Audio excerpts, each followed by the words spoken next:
کیا ہو سکتا ہے عید کے بعد کا ممکنہ سیاسی منظرنامہ؟ ایک طرف اپوزیشن جماعتیں حکومت کے خلاف احتجاجی تحریکیں منظم کرنے کی تیاری کر رہی ہیں، وہیں پاکستان تحریک انصاف کے اندرونی اختلافات بھی شدت اختیار کر سکتے ہیں۔ پی ٹی آئی رہنما اسد قیصر عید کے بعد حکومت کے خلاف تحریک چلانے کا اعلان کر رہے ہیں۔ جنید اکبر بھی کہہ چکے ہیں کہ پاکستان تحریک انصاف کو عدالتوں سے کوئی امید نہیں، پارٹی کے پاس احتجاج کا واحد آپشن ہی ہے، جس میں دیگر اپوزیشن جماعتوں کو بھی شامل کرنے کی کوشش کی جائے گی۔ مگر عید کے بعد پاکستان تحریک انصاف کو ایک اور بڑا چیلنج اندرونی اختلافات کی صورت میں درپیش ہو سکتا ہے۔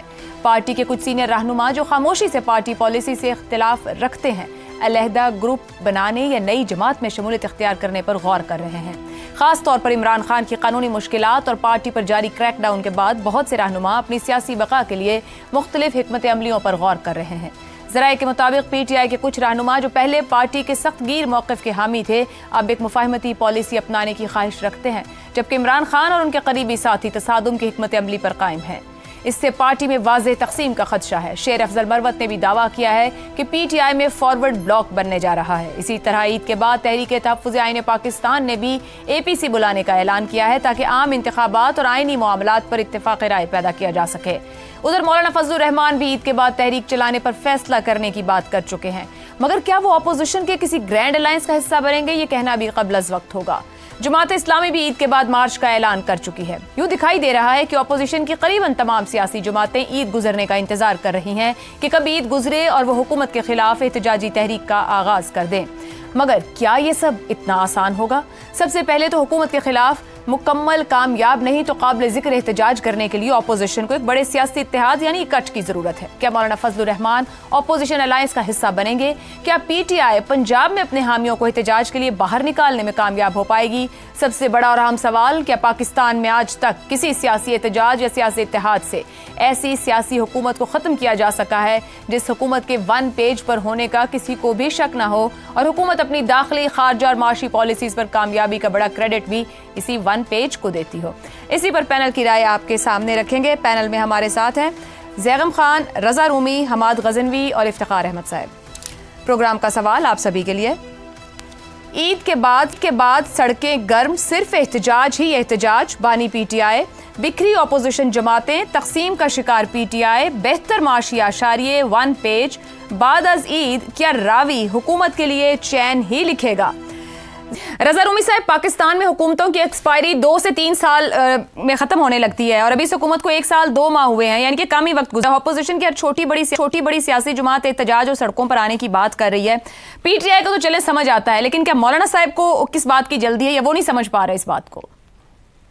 عائشہ دیکھیے، مولانا صاحب کے اپنے کئی گریونسز ہیں موجودہ حکومت سے بھی اور مقتدرہ سے بھی، اور غالباً وہ اسی ضمن میں ایک اپوزیشن کا رول بھی جو ہے وہ ادا کر رہے ہیں، لیکن میں نہیں یہ سمجھتا کہ وہ اس حد تک جائیں گے کہ وہ اسٹریٹ ایجیٹیشن کا حصہ بن کر اور اس پورے نظام کو تہہ و بالا کریں اور پھر نئے الیکشن کی طرف جائیں، کیونکہ جب تک ان کو یہ یقین دہانی نہیں ہوگی کہ اس الیکشن سے ان کو کچھ حاصل ہوگا، وہ اس حد تک نہیں جائیں گے۔ ان کا جو گریونس ہے، سب سے پہلے تو وہ سمجھتے ہیں کہ خیبر پختونخوا میں ان کے ساتھ زیادتی ہوئی ہے اور دھاندلی کا وہ شکار ہوئے ہیں، اور ان کی سیٹیں جو تھیں ان کی وہ چلی گئی ہیں۔ وہ کس نے لی ہیں؟ وہ تو پاکستان تحریک انصاف کو ملی ہیں، اور کیا وہ اسی پارٹی کو سپورٹ کریں گے جس نے ان کو ہرا کر خیبر پختونخوا میں حکومت بنا رکھی ہے؟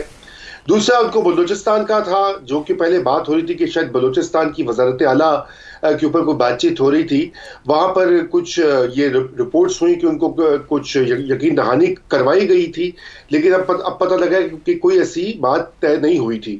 اور پھر تیسری بات یہ کہ فیڈرل گورنمنٹ میں ان کو کچھ نہ کچھ حصہ ملتا رہا ہے پچھلی کئی حکومتوں میں، تو ابھی یہ جو ہے ان کے لیے وہ مقام نہیں آیا کہ وہ اسٹریٹ ایجیٹیشن کا حصہ بنے۔ یہ بھی یاد رکھیے کہ مولانا فضل الرحمان جو ہیں وہ اپنی سیاسی طور پہ بہت وہ زیرک کا وہ ہیں شخص، مگر وہ ان کی سیاست جو ہے وہ کبھی بھی اینٹی اسٹیبلشمنٹ نہیں رہی، نہ تھی اور نہ ہے، اور میرا نہیں خیال کہ ہوگی۔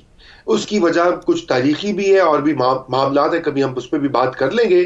اب رہی آپ کی بات کہ کیا عید کے بعد کوئی بڑی تبدیلی کا امکان ہے؟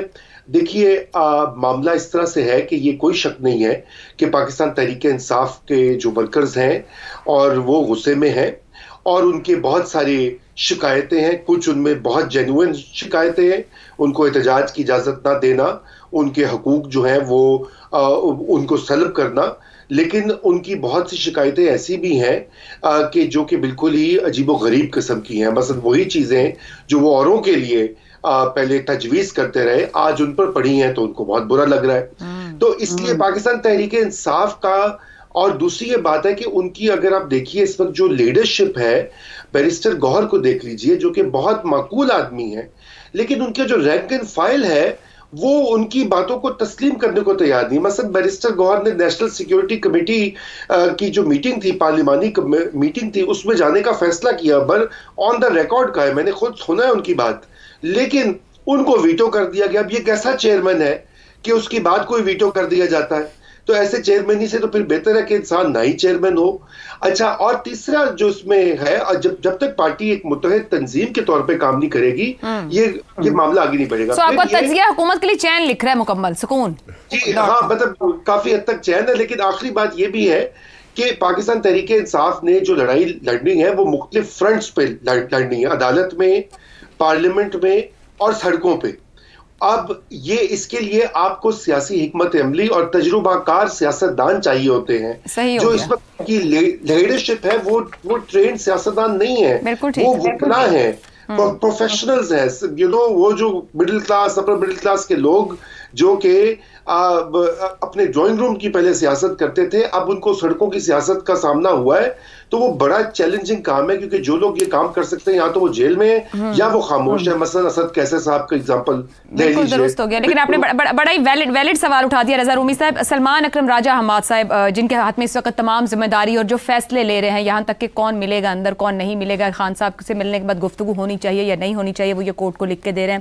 وہ بنیادی طور پر ایک غیر سیاسی ذہن ہے. ابھی سیاسی حکمت عملی کی بات ہوئی, اہم ذمہ داری دے کر ان کو کیا پارٹی میں مزید تقسیم کا عمل تیز نہیں ہو گیا؟ لیڈر عمران خان ہو یا ان سے کوئی بڑا لیڈر کوئی ہے نہیں ہے, ان کی غیر موجودگی میں جو بھی بندہ لے کے چلے گا چیزوں کو, اس کو ایک پولیٹیکل اسٹریٹجی یا پولیٹیکل مائنڈ سیٹ کی ضرورت نہیں ہے؟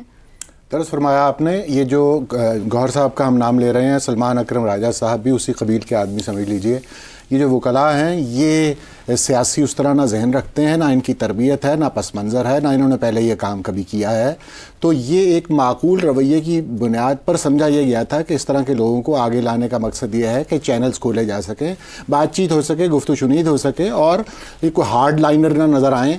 یہ اسٹریٹجی لگتی تھی, لیکن یہ ہوا نہیں, کیونکہ جو فالوورز ہیں, جو پی ٹی آئی کے اس وقت جو حامی ہیں, ان کا مزاج بالکل مختلف ہے, اور ان کا وہی مزاج ہے جو کہ بانی کا ٹویٹر ہینڈل کہتا ہے. لہٰذا وہ بیچ میں یہ لوگ تو معلق ہو گئے ہیں, اور ان کی کمیونیکیشن عوام کی, اپنے حامیوں کی, اپنے لیڈر کے ساتھ جاری ہے. اچھا, اب آپ کے سوال کی طرف آتے ہیں کہ آپ نے کہا کہ یہ داخلی جو ان کی خرابیاں ہیں, داخلی تضادات ہیں پارٹیوں کے درمیان, وہ کس طرح روح پذیر ہوں گے, اور یہ معاملہ عید کے بعد جو یہ کہہ رہے ہیں کیا سڑکیں گرم کر لیں گے, جو خود خان صاحب گرم کر لیں گے یا نیم گرمی کر لیں گے کم از کم. تو ایک ہم نے بہت دفعہ یہ بات کی کہ جماعتیں جو ہیں یہ غیر منظم ہیں, یعنی اس کام کے لیے کہ لوگوں کو سڑکوں پہ لانے کے لیے ان کے اندر وہ تنظیم نہیں پائی جاتی, نہ ان کے اندر نہ وہ سارا اتحاد جس میں کئی پارٹیاں اور جو حکومت میں اس وقت ہیں, نہ ان کے اندر یہ خوبی پائی جاتی ہے. تو لہٰذا یہ ان کا ایک ڈرا بیک ہمیں نظر آتا ہے. اب پی ٹی آئی بالخصوص کیونکہ بڑی پارٹی وہی ہے اور یہ سارا اسی کا رچایا ہوا کھیل ہے, کیونکہ وہ مرکزی جماعت ہے, تو پی ٹی آئی کی اپنی جو داخلی صورتحال ہے وہ تو ہم سے چھپی نہیں ہے اس وقت, اور وہ اندر ان کے کچھ تضادات ہیں, اور پھر ان تضادات کو ہوا بھی دی جاتی ہے جب آپ لڑ رہے ہو اس طرح بڑی طاقتوں کے ساتھ. تو اس جماعت کی صورتحال بھی ہمیں کوئی اتنی روشن نظر نہیں آتی. اچھا, اس میں سب سے اہم بات یہ ہوتی ہے کہ دوست کہہ رہے تھے کہ پہلے بھی ہوا اور ایک دم تبدیلی بھی آ جاتی ہے, 2-4 ماہ کے اندر پتہ نہیں لگتا, ہمارے یہاں پہ حکومتیں الٹ بھی جاتی ہیں یا کم از کم بہت کمزور کر دی جاتی ہیں. تو معاملہ اس میں جو ہوتا ہے ایک بنیادی فیکٹر مسنگ ہے. وہ کیا ہے, میں عرض کرتا ہوں. ہائیبرڈ حکومت کے فریقین کے درمیان رومانس جو ہے وہ برقرار ہے. تو جب یہ رومانس نہیں رہتا نا, تب وہ صورتحال کی طرف دوست اشارہ کر رہے تھے, اس کا پتہ تھوڑی چلتا ہے جی. تو اس وقت جاری ہے, تو جب پھر ہوگا تو دیکھا جائے گا. لیکن فی الحال صورتحال یہ ہے کہ ان کے اندر جس دراڑ کی خواہش اپوزیشن رکھتی ہے وہ ابھی تک نظر نہیں آ رہی. اس لیے وہ